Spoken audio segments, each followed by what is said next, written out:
But this is a familiar ploy. Oh, Mrs. Cheney, Robert E. Lee isn't in here, but a good teacher would bring him in because they're supposed to talk about military leaders. Robert E. Lee isn't in there. Can you imagine if Martin Luther King weren't in here? Just a second. What kind of fuss we would get, and we should get a fuss. You're misrepresenting what these are about. This is not a textbook. Find me Robert E. Lee. Let me have 30 seconds here uninterrupted, and then you can have 30 seconds uninterrupted. All right. These are standards. This is not a textbook. It says students should be able to evaluate how the political, military, and diplomatic leadership affected the outcome of the war.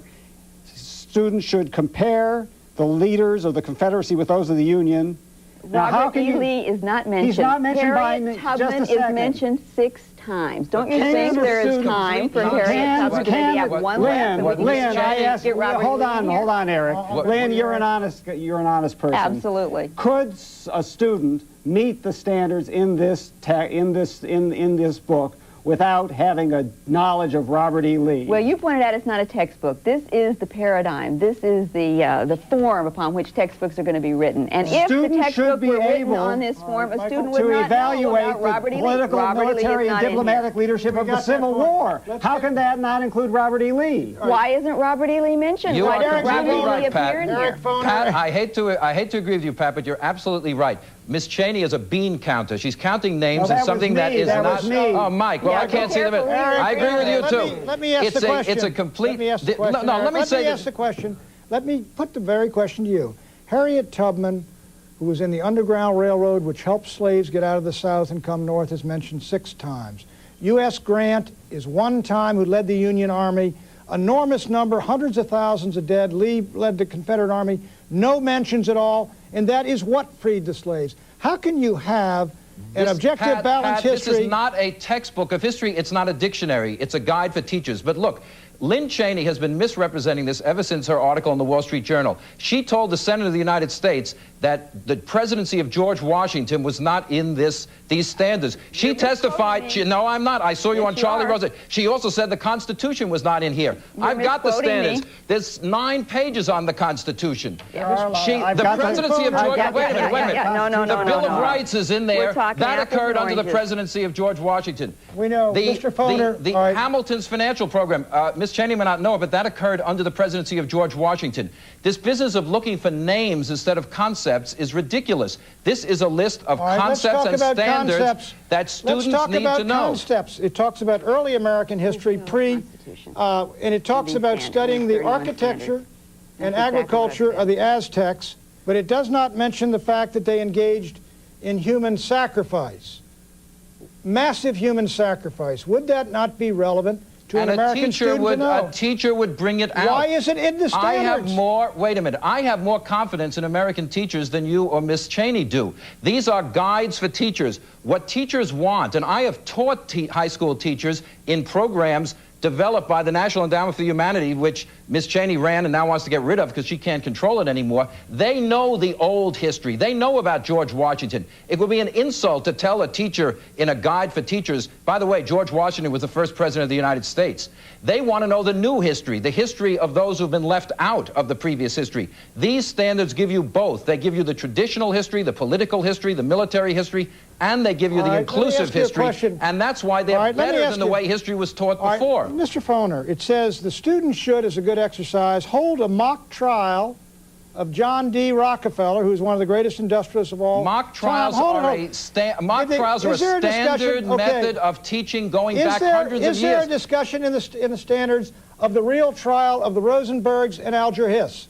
I don't even know, but a teacher can bring that in. The point is a mock trial is something where both sides are presented. This is a way teachers introduce controversy into the classroom. Teachers use mock trials all over the country. Not only that, Eric, but I looked up this mock trial of John D. Rockefeller, and what is a trial over is whether he violated he ran a monopoly in violation of free market principles of fair and open competition. My point has never been that we shouldn't put John D. Rockefeller on trial. My point has been that we should proceed in an even-handed way. Wealth, when it occurs in the United States, is regarded as something evil we should put on trial. When Africa comes up and you have a king of great wealth, Mansa Musa, there is no question that wealth is a good thing. Lynne, these standards are not even-handed. They have a double standard. They hold the United States to a much higher standard. What John D. Rockefeller is being what John D. Rockefeller is being put on mock trial for is something he was actually convicted of in real life history, which is violating the Rockefeller on trial. I want people to have the same standards for third world countries as they have for the United States. Here's the problem. I want people to point out that wealth has been of some advantage in this country. It has not always been something dreadful.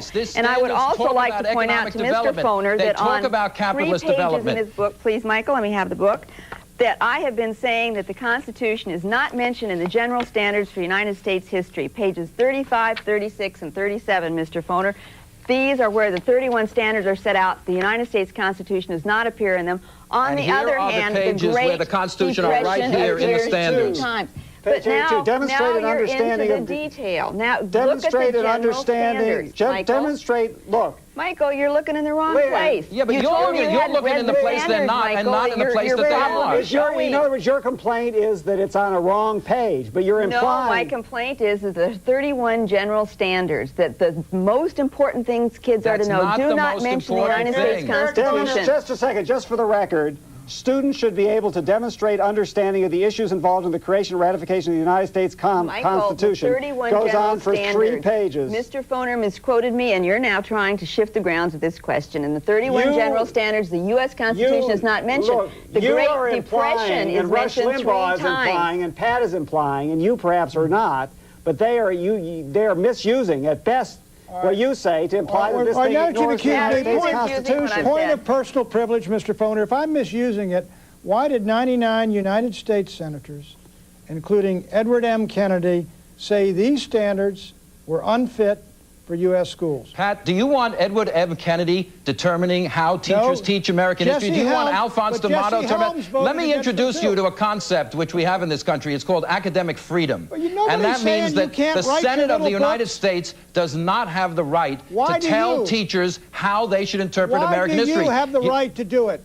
I have the right to teach? Why do I have the right to teach? Why do you have the right to decide? Lynne Cheney is the one who Every teacher has a right to decide what he or she does in her classroom. Initiate these policies, but thrown out. What this is a perfect argument for getting the government out of these cultural affairs. Okay. A perfect argument. Right, I don't want the Senate of the United States saying what we should learn and what we should not learn, But though I'm very glad on this point they make clear how bad these standards are. But the only way you're going to get the Senate of the United States not doing this is by not having government funding. Why don't we agree with that? Hold on. We got to take a break. This is what happens when you have serious intellectuals on Crossfire. They're completely out of control. We're going to go back to members of Congress if we're not careful, but we'll be back with these guys in just a moment.